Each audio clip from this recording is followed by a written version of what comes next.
प्रवीण दरेकरांना बरं वाटावं म्हणून बोललो असं चंद्रकांत पाटलांनी म्हटलं। दरेकरांचा कॅबिनेट दर्जा जाऊन ते सहकार मंत्री व्हावे असं वक्तव्य काल चंद्रकांत पाटलांनी केलेलं। या वक्तव्यानंतर आज चंद्रकांत पाटलांनी स्पष्टीकरण दिलंय।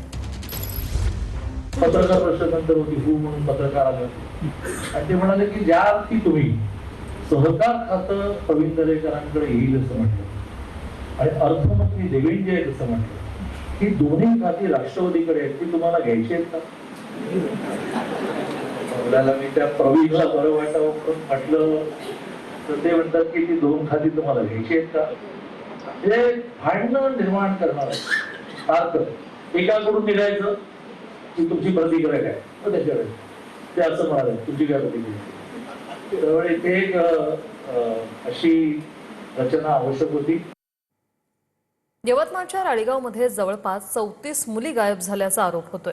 मानवी तस्करीसारखा गंभीर प्रकारही समोर आला। अल्पवयीन मुलींना बाहेर राज्यात देह व्यापारासाठी विकल्याचा आरोप आहे। आमदार अशोक उईके आणि जिल्हाध्यक्ष प्रफुल्लसिंह चौहान यांनी पोलीस अधिकाऱ्यांची भेट घेतली।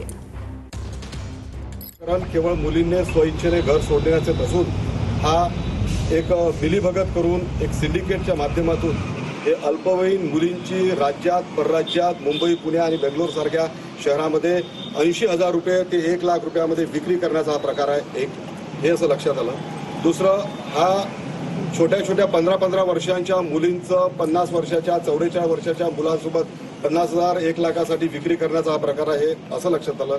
2, या माध्यमातून धर्मांतरण करून त्या मुलींना मुस्लिम करून त्यांचं एक लव जिहादचं प्रकरण याच्या बाबतीमध्ये सर्वांच्या लक्षात आलं। रात्री 1 वाजता ही घटना आम्ही पोलिसांच्या लक्षात आणून दिली आणि एक 15 वर्षांची अल्पवयीन मुलगी पिंपरी-दुर्ग येथील ही मुलगी हिला पोलिसांनी ताब्यात घेतलं, तिला संरक्षण दिलं।